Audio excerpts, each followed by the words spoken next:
재판 대장동 관련 재판 소식들 이제 네. 계속 진행이 되고 있는데 새롭게 나오는 팩트들 오늘 업데이트된 것들이 신문에 조금씩 나와서 간단하게 정리를 해드리고 가도록 하겠습니다. 근데 중요한 얘기예요, 그렇죠? 네, 간단하지만 중요한. 자, 김만배와 네. 이재명의 또 하나의 연결고리. 너와 나의 연결고리. 그거 어디 말? 야, 지금 이제 그 화천대유 천화동인 1호에서 돈이 이제 절반은 그분 것이라는 것 때문에 네. 그분이 누구냐? 그게 이제 이재명과 정진상 뭐 이쪽 일당이고 그분은 이재명을 뜻한다는 게 아니냐 하는데 김만배는 내 거다. 네. 천화동인 1호는 다 내 거다라고 그렇죠. 주장을 하고 있습니다. 네. 그러면서 실제로 김만배 씨와 이재명 씨 간의 연결고리가 재판에서 잘 나오지는 않고 있었는데 네. 김만배 씨가 이제 지금 다시 재구속이 됐고 네. 엊그제 지난 8일 날 이제 검찰이 다시 이제 그 공소장을 써서 다시 기소를 또 하나 했습니다. 네, 네. 그게 뭐냐면은 아시다시피 범죄 자금 은닉 혐의로 들어가 있는데 액수가 이제 390억에 대해서 추가로 기소를 했습니다. 네, 네. 그 추가로 기소를 하면서 범죄 자금 은닉과 관련된 새로운 인물들이 공소장에 나옵니다. 맞습니다. 그러니까 기소를 8일을 했는데 기자들이 자, 공소장을 입수해가지고 찾다 보니까 네. 뭐야 이건 새로운 인물인데 라고 한 인물 중에 한 명이 누구냐면 경기도 2급 공무원이 한 명 있습니다. 네. 이 2급 공무원은 김만배 씨 범죄자금 은닉 중에 뭐냐면은 경기도 일원의 농지들 네. 그러니까 이 자금으로 땅을 사가지고 김만배 씨 자금을 묻어두는데 역할을 했는데 뭘 했냐면은 그 농지는 김만배 씨는 못 산다면서요. 농민이 아니기 때문에. 맞습니다. 그러니까 우리 같은 지금 서울에 살고 있는 이런 예. 월급쟁이 직장인들이나 이런 서울 사람들은 땅을 살 수가 없어요. 우리나라는 아직도 경자 유전의 원칙이기 때문에 네. 내가 거기 정확히 가서 농사를 짓겠다 하는 거를 증명해내지 않으면 땅을 못 사죠. 네. 네. 그래서 이분이 힘을 발휘해서 김만배 씨가 할 수 있었는데 농지 자격, 취득 자격 농민 증명서 예, 뭐 그런 이런 것들을 거를 해준 위조해 거죠. 가지고 할 수 있었는데 불러보니까 경기도 2급 공무원이에요. 네. 2급 공무원이어서 늘공인가 예. 했더니 딱 이재명 경기지사가 되고 난 다음에 그 2급 공무원으로 특제된 인물이래요. 맞아요. 그래서- 2019년 12월에 그렇습니다. 자리가 신설이 됐어요. 경기도지사 되자마자 2급 공무원 새로 됐고 자리가 신설됐는데 그 자리가 경기도 AI 산업전략관. 그렇죠. 예. 그래서 검찰이 이분을 조사를 좀 했더니 네. 이 사람이 평소에 네. 김만배가 나를 취직시켜 줬다고 그렇죠. 곳곳에 이야기를 하고 다녔다는 거예요. 그렇죠. 그렇다면은 이재명 지사와 네. 김만배 씨는 네. 보통 관계가 아닌 거죠. 그렇죠. 그러니까 2급 공무원이면 이렇게 최측근이죠, 갑자기 채용할 수 밑에서부터 올라오는 이런 사람이 아니잖아요. 그러니까 이재명 당시 도지사가 난 그 사람 몰라요라고 할 수 있는 사람이 아니잖아요. 그렇죠. 예. 그래서 2020년 7월부터 2022년 7월까지가 딱 2년을 네. 만 2년을 근무한 사람이에요. 그렇습니다. 예. 그런 사람이 김만배 덕분에 취직했다. 어디에? 이재명의 경기도에 이러고 다닌 거죠. 그렇죠. 네. 그러니까 실제로 지금 검찰이 공소를 제기하고 하는 것들은 범죄 자금 은닉 혐의인데 네.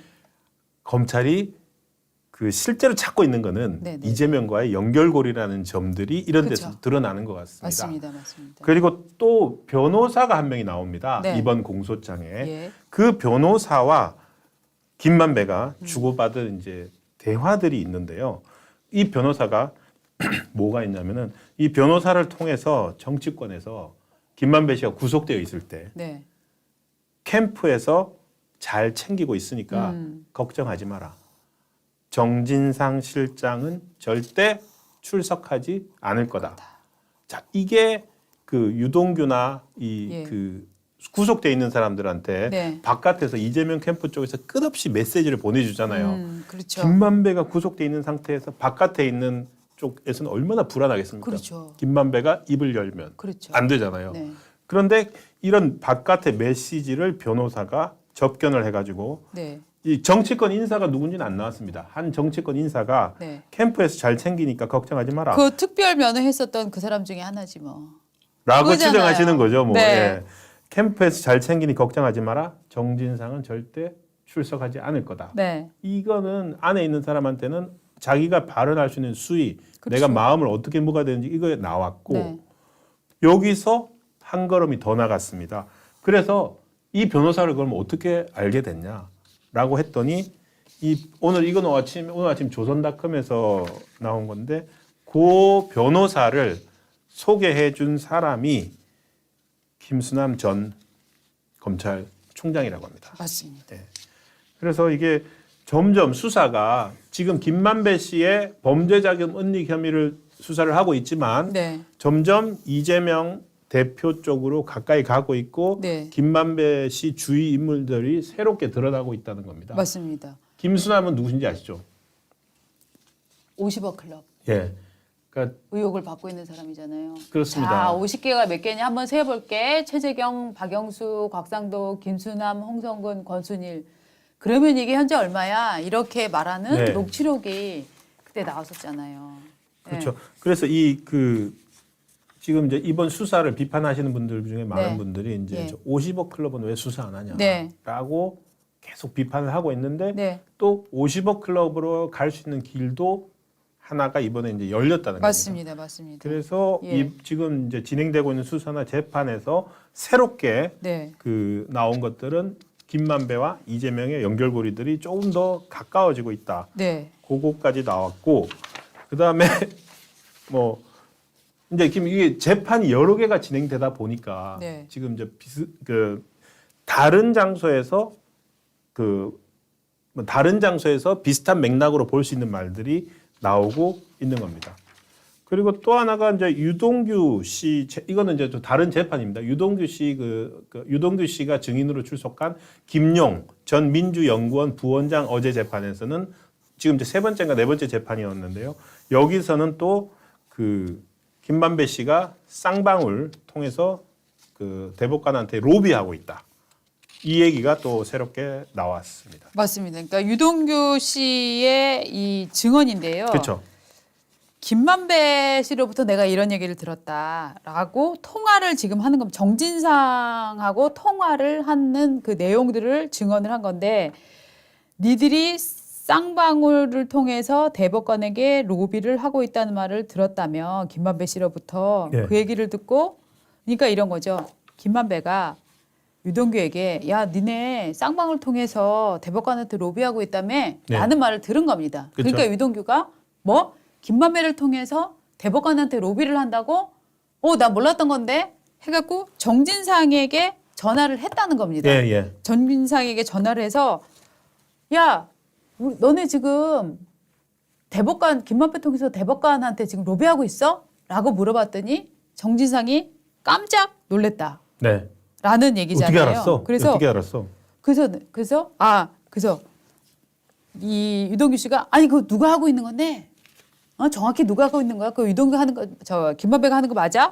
라고 했더니 김만배 맞다. 김만배다라고 해서 김만배 대단한데 뭐. 김만배 참 대단하다. 네. 라는 말을 덧붙였다라고 하는 이 굉장히 생생한 그렇죠. 누구한테 들어서 누구한테 확인해 보니 네. 김만배가 대법관을 통해서 로비하고 있다 하는 내용이 나왔다더라 하는 얘기를 하고 있는 그렇죠. 거죠. 이게 검찰 조사 과정에서 나온 게 아니고요. 네. 그러니까 이게 재판이 들어가게 되면은 네. 그러니까 기자들이 재판도 꼼꼼하게 챙겨야 되는데요. 이게 뭐냐면은 이제 유동규 씨, 지금 김용 민주연구 부원장은 혐의가 8억 7,400만 원 정치자금 넘긴 거잖아요. 네. 그래서 그동안에 유동규 씨는 뭐였냐면은 2021년에 경선 자금이 필요했고 그 경선 자금 20억을 달라고 김용이 2021년에 얘기를 했다. 그 얘기를 했고 재판에서 뭐가 있냐면 근데 그 2020년에 정진상도 한 20억 필요하다고 했다라고 유동규 씨가 진술을 한 거예요. 재판에서. 진술을 했더니 반박하기 위해서 김용의 변호사와 재판부가 뭐라고 했냐면은 네.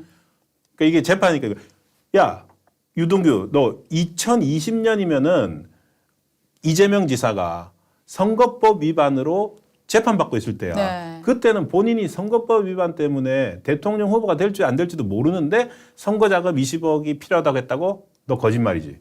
라고 추궁을 하니까 네.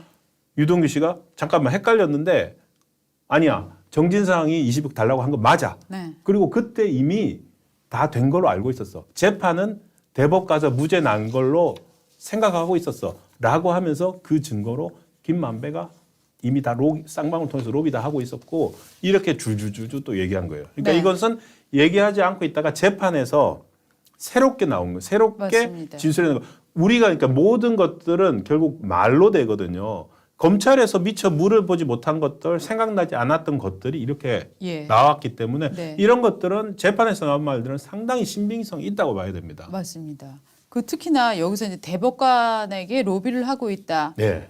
이 대목이 결국은 지금 권순일 대법관이 을 지목한 것으로 그렇죠. 보이는 거죠. 권순일 대법관이 대법원에서 전원 합의체에 들어가서 논리를 개발해서 만들었다는 거 아닙니까? 그렇죠. 처음부터 거짓말할 목적을 갖고 들어가지 않았고 들어가서 네가 그런 거 맞지라고 물어봤기 때문에 거기에 대해서 대답한 거는 허위사실 적시로 허위사실 공표로 처벌할 수 없다는 논리를 개발해서 던진 거잖아요. 그렇죠. 그리고 그 논리에 대해서 그 상당수의 사람들이 그거 맞네. 맞네라고 라고 얘기를 수긍할 해서 수만 있게 수긍한 만들어진 거죠. 거니까. 그러니까 예. 일종의 여기 로비를 하고 있다라고 하는 얘기가 과연 혹시나 권순일 그 대법관이 주장했던 그 아주 창의적인 논리 물어보는 말에 거짓말로 답하는 건 허위사실 공표가 아니다라는 네. 정말 기가 막힌 기가 궤변이잖아요. 막히죠. 네. 이거는 아주 궤변인데 이 궤변 논리를 개발하는 것이 과연 로비의 과정이었나